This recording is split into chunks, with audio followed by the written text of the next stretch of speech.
Hello, in this video, I'm going to show you how profiling can help developers to do performance investigation. Suppose that I have an application that to show number of records from data source.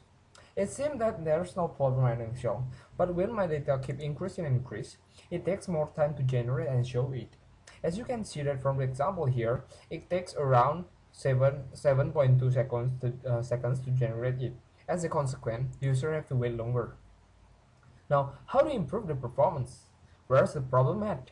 I'll show you how Profiler helps developers to do performance investigation on the critical section of the code that potentially affects the performance. First, click Analyze menu. Click Launch with Performance Wizard. As the performance wizard shown out, select the application that you would like to profile. Click Next. Select the method that you would like to do on profiling. I'll click sampling here and click Next and finish. On the Performance Explorer, click Launch with Profiling. Click Launch with Profiling. Your application will show out as usual. However, this time the profiler will begin to record any action that you perform. I'll do some action just like before. Try to generate it and try to export it to the text file.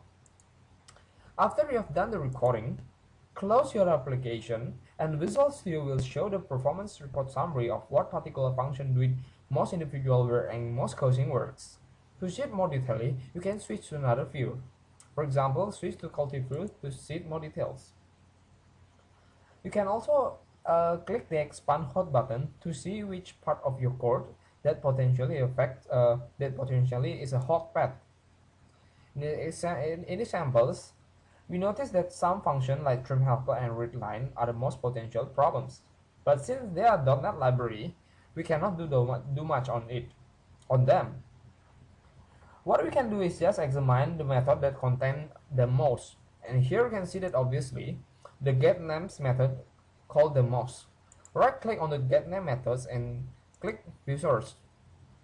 Let's try to examine this part of code. As we can see that the getName methods doesn't seem to have any problem on it because it just simply read from the resources. Now let's go back to the code review and see what methods call the getName methods most. It is obviously the getPeople methods. Right click here and click View Source. Notice on the getPeople method, let's try to examine is there any problem on it. The getPeople methods look suspicious. Notice that two lines here. They are not related with the looping variable, but they are placed inside the iterations. This is probably the cause of the performance problems. Let's try to took them out and see whether it increases performance or not. Run the applications again. The application show up. Let's try to click the getPeople method again and see it takes around 1 second. So it performs 8 times faster, approximately 8 times faster than before.